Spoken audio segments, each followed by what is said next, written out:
Bismillahirrahmanirrahim. Assalamualaikum warahmatullahi wabarakatuh. Kami dari kelompok 6 akan mempresentasikan mengenai kelas kata menurut aliran struktural, istilah jenis kata yang terdapat dalam kurikulum 2013 dan kata baku dan tidak baku. Baik, untuk mempersingkat waktu, saya mempersilakan kepada M. Saiful Rijal. Assalamualaikum warahmatullahi wabarakatuh. Nah, selamat siang. Pasti kalian sudah tidak asing dengan saya. Saya lebih terkenal daripada kalian.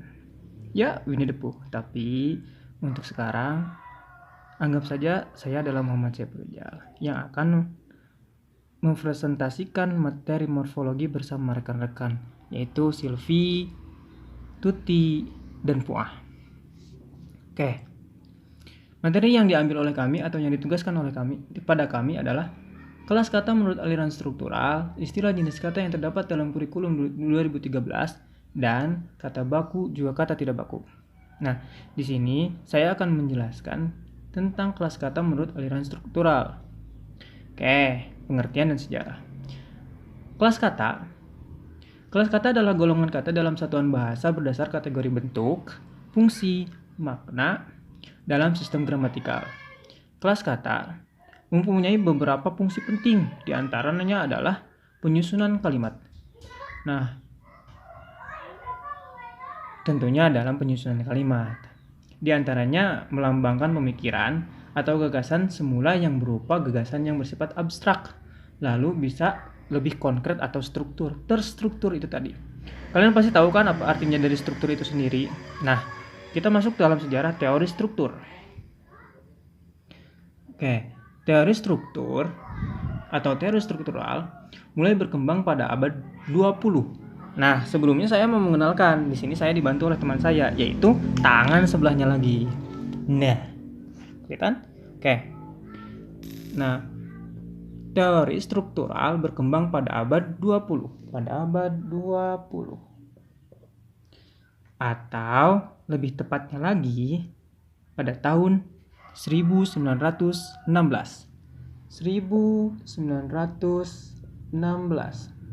Oleh siapa? Oleh Leonardo de Saussure lewat bukunya Cours de Linguistique Générale. Nah, oke. Dengan bukunya ini pada tahun 1916 tadi, Leonardo dianggap sebagai bapak strukturalisme atau bapak linguistik modern. Tapi harus diingat ya, walaupun Leonardo dianggap sebagai bapak strukturalisme, dia atau bahasa itu sendiri akan tetap ada walaupun Leonardo tidak ada. Oke. Nah, pada tahun 1933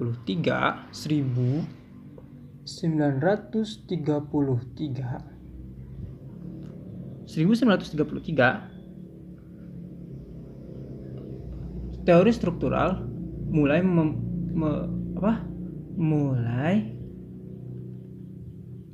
maju secara pesat, yaitu oleh Leonardo Bloomfield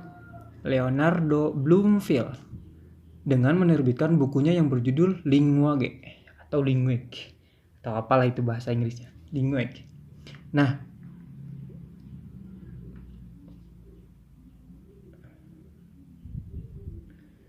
karena Linguic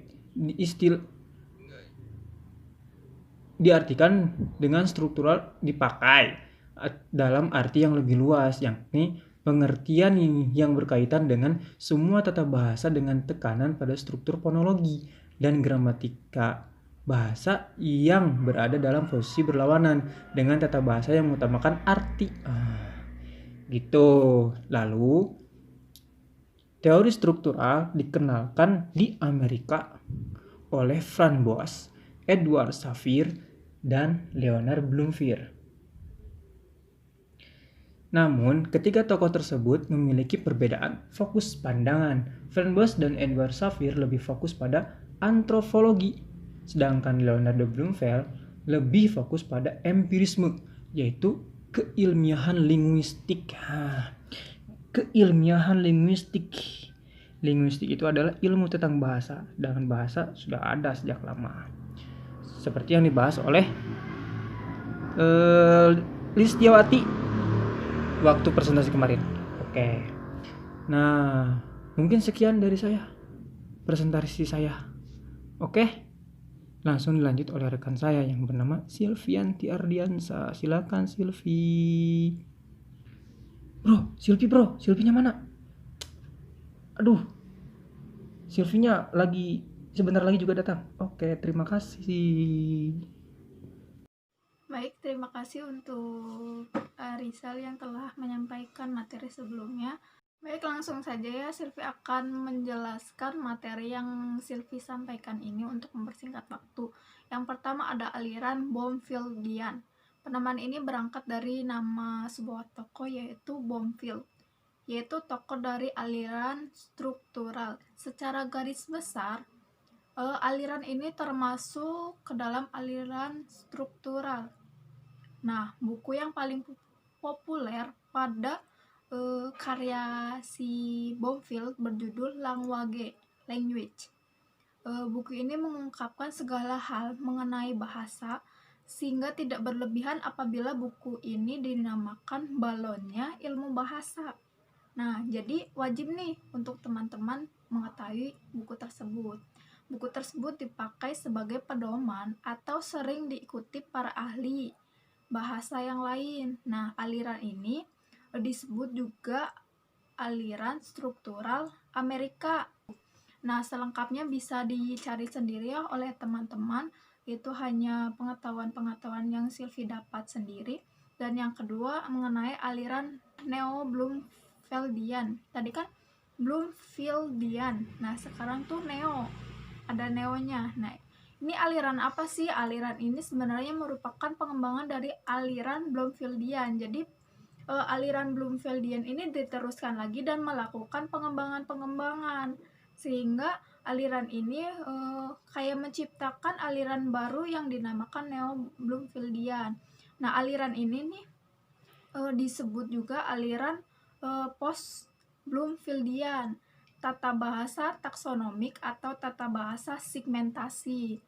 Nah, analisa mereka cenderung menggunakan lambang-lambang visual yang secara sematis. Para ahli struktural yang mempunyai kecenderungan menggunakan lambang-lambang tersebut diantaranya ada Bebloit, Erwell, dan lain sebagainya. Itu juga dikutip ya bukunya Parno 2013 pada halamannya 121 yang terus yang ketiga ya lanjut aliran Sausurian atau Jenewa, dari Jenewa ya ini aliran yang sering disebut itu aliran Jenewa bermula ketika si Saussure mengalami ketidakpuasan terhadap linguistik. Jadi kan kalau misalnya kita tidak puas berarti kan ada pengembangan yang lain kayak gitu. Nah, bermula setelah kuliah di Jenewa, si Saussure berusaha menguraikan hakikat bahasa dan aspek-aspek lainnya. Masalah yang ditemukan yaitu adanya 3 ya yang sering kita, yang mungkin populer lah di kita juga telah mempelajarinya yang di linguistik, yaitu ada language, dan parole. Nah, 3 ini yang seperti kita tahu kan language itu kan kayak seperti bahasanya sendiri, misalkan bahasa Indonesia kayak gitu. Terus language itu language lebih ke kayak sistem untuk mengatur bahasanya, misalkan bahasa Indonesia diatur oleh sistem apa, PUEBI atau KBBI, yaitu ejaan yang disempurnakan yang baik dan benar kayak gitu. Terus yang parole itu dari ujaran kita sendiri, misalkan bahasa Indonesianya kursi, nah berarti penyebutan ujaran kita itu kursi kayak gitu. Parolenya adalah kursi, ucapannya kita saat mengucapkan kursi, seperti itu. Terus yang keempat ada aliran Virtian, aliran dari London, yaitu Neo-Virtians. Aliran ini dipelopori oleh J.R. Firth, guru besar dari General Linguistics pada Universitas London dari tahun 1944 sampai dengan 1956. Nah, oleh karena itu, sering disebut aliran Virtians. 4 hal yang menjadi titik berat teori ini, yaitu yang pertama ada komponen sosiolinguistik dalam studi linguistik. Yang kedua ada teori makna. Yang ketiga analisis makna dalam batasan level, struktur, dan sistem. Yang keempat ada teori fonologi. Nah, sementara itu, menurut Sueparno pada tahun 2013 pada halaman 121 menyatakan titik berat perhatiannya pada bidang fonetik dan fonologi. Istilah fonologi menurut aliran kontinental ini pada aliran Bloomfieldian disebut dengan nama strukturalisme Amerika yang tadi Sylvie sudah katakan. Maka aliran Virtians bisa digelari dengan strukturalisme kontinental. Kaum Virtian ini sangat terkenal dengan kecenderungan untuk menerapkan hal-hal yang praktis, gitu ya. Dan aliran Virtians ini kemudian dikembangkan oleh M.A.K. Halliday menjadi aliran Neo-Virtian yang disebut sebagai aliran sistematik. Terus yang kelima ada aliran Copenhagen. Nah, menurut si Samsuri pada bukunya pada tahun 1988 pada halaman 41 mengemukakan bahwa para ahli bahasa Skandinavia seperti J.N. Matvik, Arnold, H.G. Wewel, O. Jespersen merupakan tokoh-tokoh pendahulunya, yakni ada Rasmus Rask telah menyumbangkan hasil kajian dalam bidang linguistik umum. Nah, mengemukakan apa nih? Mengemukakan hasil kajian mereka yang menggambarkan adanya tradisi tertentu. Juga menunjukkan adanya kekhasan dalam mengembangkan teori kebahasaan. Tradisi ini maupun wawasan dasar dalam mengembangkan teori kebahasaan itu membuahkan aliran yang lazim disebut dengan The Copenhagen School atau aliran Copenhagen. Terus aliran ini sebenarnya merupakan aliran yang mengalami timbulnya aliran stratifikasional. Perbedaannya bahasa sebagai suatu sistem hubungan-hubungan baik secara praktis maupun secara teoritis. Terus lanjut ya ke teori yang terakhir untuk mempersingkat waktu. Ada aliran Praha. Nggak asing ya. Nah, ternyata aliran Praha ini didirikan pada tahun 1926 oleh Phil Matthews. Kan biasanya kalau aliran-aliran itu dibuat dari si penemunya. Kalau di sini kan yang didirikan itu Phil Matthews. Jadi kenapa sih namanya aliran Praha? Nah, nanti adalah. Terus guru besar beliau itu guru besar Universitas Kalorin. Aliran Praha ini dicirikan oleh titik berat kelelahan pada fungsi-fungsi bahasa. Secara garis besar, bidang garapan kelompok ini adalah fonologi. Yang sebelumnya kan fonologi sama fonetik ya. Terus Kalau ini tuh lebih ke fonologinya, terus konsep perspektif kalimat secara fungsional, studi fungsi estetik bahasa dan peranan yang dalam kesusastraan, serta studi fungsi bahasa baku dalam masyarakat modern. Nah, aliran Praha disebut juga dengan aliran fungsional karena titik telaahannya pada fungsi-fungsi yang ada di dalamnya. Mengemukakan bahwa bidang fonologi merupakan bidang yang paling digemari oleh aliran Praha. Makanya Praha ini hanya mengkaji mengenai fonologi saja. Terus teori tentang penentuan fonem cukup terkenal sih, yaitu teori oposisi otonom. Hal ini juga memperoleh ialah perbedaan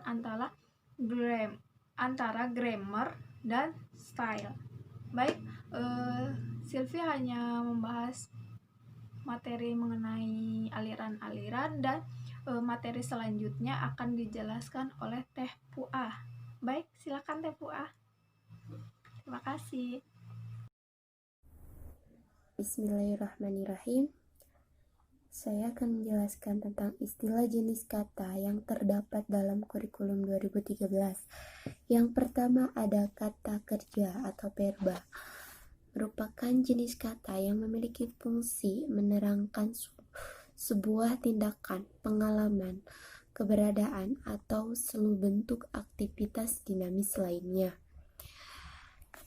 Kata kerja juga dapat dibagi menjadi dua, yaitu kata kerja transitif. Kata kerja yang membutuhkan pelengkap atau objek, misalnya memukul bola, memasak ikan. Yang kedua ada kata kerja intransitif, yaitu kata kerja yang tidak membutuhkan pelengkap. Contohnya lari, berjalan, dan lainnya. Terus ada pun ciri-ciri dari kata kerja. Yang pertama itu biasanya dibentuk dengan imbuhan me, di, ber, ter. Terus ada juga sebuah tindakan atau perbuatan. Yang kedua ada kata benda. Kata benda atau nomonia merupakan jenis kata yang mengarah pada segala hal yang dapat dibendakan. Kata benda bisa dipakai untuk menyebutkan makhluk hidup, benda mati, ataupun tempat. Contohnya yaitu manusia, ilmu, makanan, dan lain sebagainya. Adapun ciri-cirinya, biasanya diperluas dengan menambahkan kata yang plus kata sifat. Contohnya motor yang sangat bagus, terus rambut yang sangat indah, dan lain sebagainya. Yang ketiga ada kata sifat. Kata sifat adalah jenis kata yang dipakai untuk menerangkan sifat atau kondisi suatu hal, seperti makhluk hidup, benda mati, tempat, waktu, dan lainnya. Adapun ciri-ciri dari kata sifat itu, yaitu ada kata tidak, contohnya tidak baik, tidak pandai.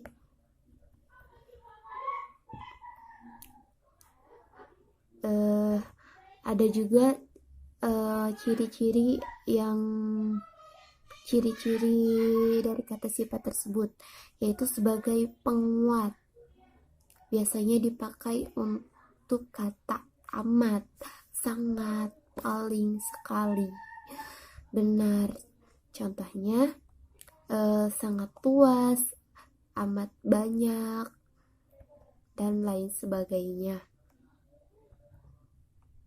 Adapun juga bisa ciri-cirinya bisa juga sebagai perbandingan, yaitu ada kata lebih, kurang, paling. Contohnya mobil ini lebih mahal daripada yang itu. Yang keempat ada kata keterangan.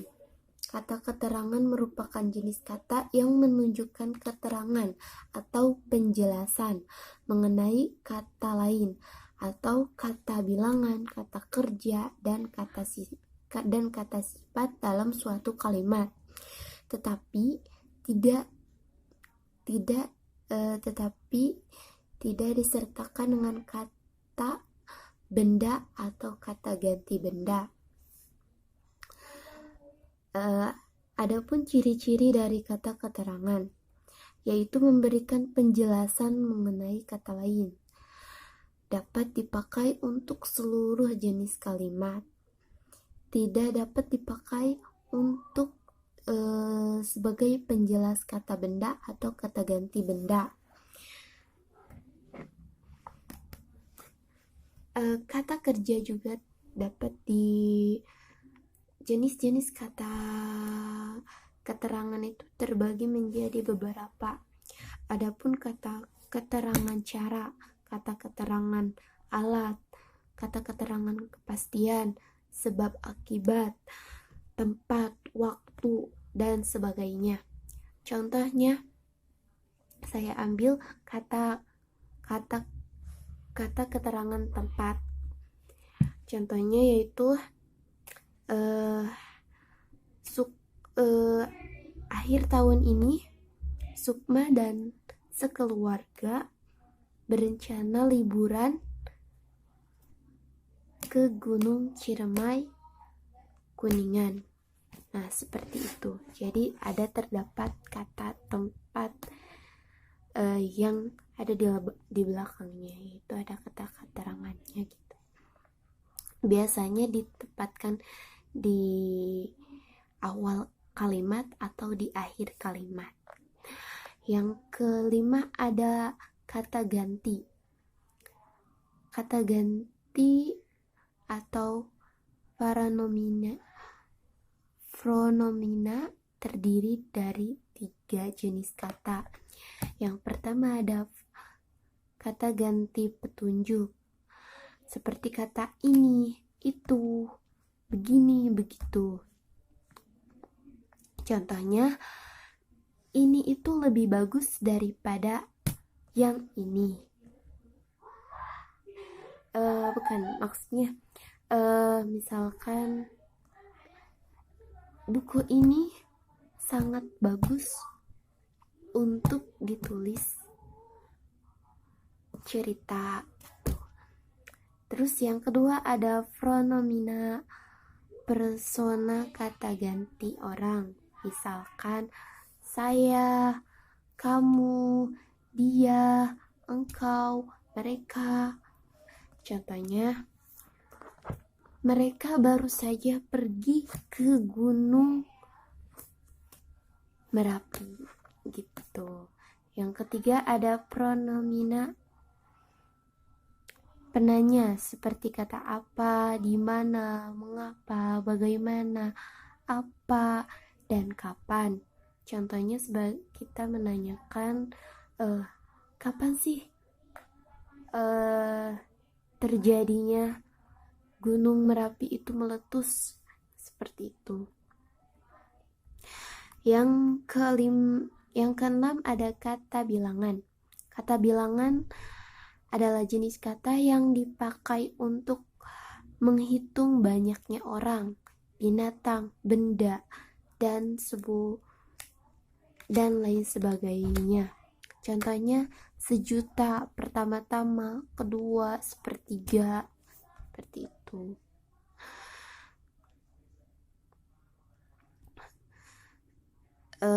Yang ketujuh ada konjungsi atau kata sambung.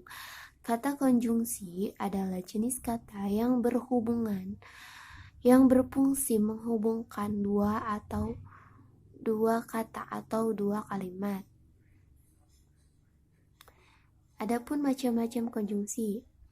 Ada konjungsi peluasan, misalnya yang.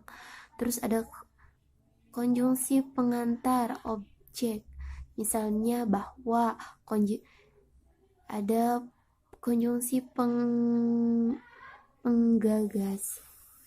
Ada konjungsi penegasan, misalnya malahan atau bahkan. Ada konjungsi penambahan, misalnya tambahan lagi pula. Ada konjungsi. Terus konjungsi urutan, misalnya lalu, seperti itu. Konjungsi pilihan, misalnya atau. Konjungsi menyatakan waktu, misalnya saat, ketika, sejak. Konjungsi sebab akibat, karena itu, akibatnya, sebab. Konjungsi persyaratan, misalnya asalkan, jikalau, kalau. Konjungsi pengandaian, misalnya andaikan, seandainya, seumpamanya. Konjungsi harapan tujuan, misalnya agar, supaya, hingga, dan sebagainya. Konjungsi pengantar wacana, misalnya adapun, maka, jadi. Konjungsi perlawanan, misalnya tetapi, sedangkan, namun, sebab, sebaliknya, padahal. Terus yang ke-8 ada vertikal, kata sandang. Kata sandang adalah jenis kata yang bertugas melalui mempertahankan atau mengukuhkan sebuah kalimat dalam komunikasi.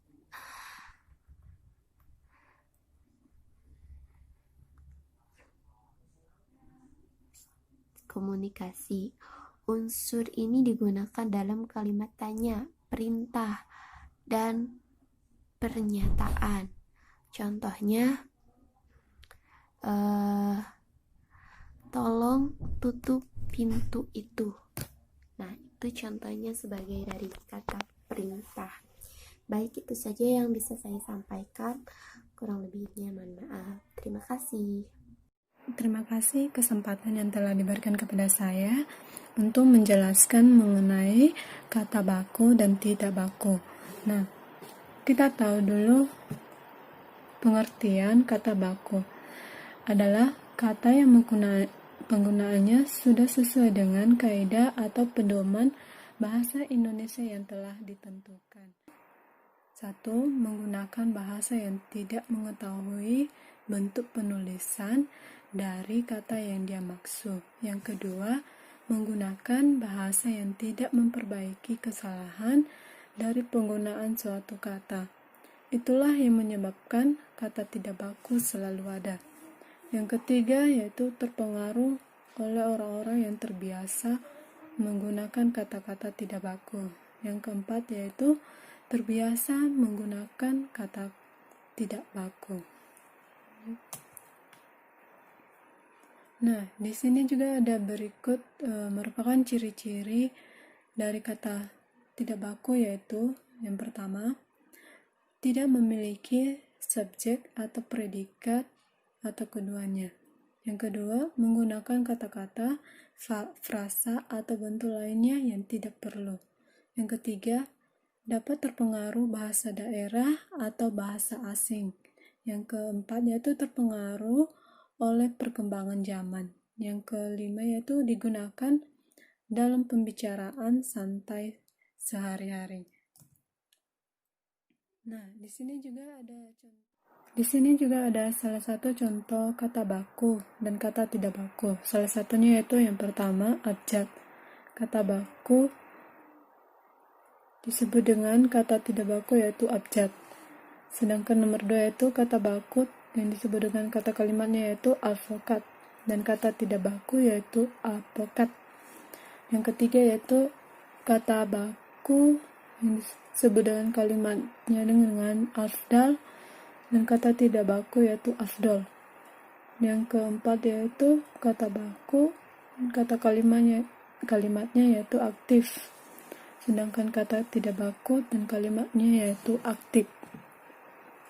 Dan kata yang kelima yaitu kata baku yang disebut kalimat aktivitas. dan kata tidak baku yaitu aktivitas. Jadi bisa kami tarik kesimpulan bahwa kelas kata menurut aliran struktural, istilah jenis kata yang terdapat dalam kurikulum 2013 dan kata baku dan tidak baku satu sama lainnya saling mengikat dalam kaidah bahasa, khususnya dalam morfologi. Sekian presentasi dari kelompok kami. Bila ada kesalahan mohon maaf. Billahi taufiq wal hidayah. Wassalamualaikum warahmatullahi wabarakatuh.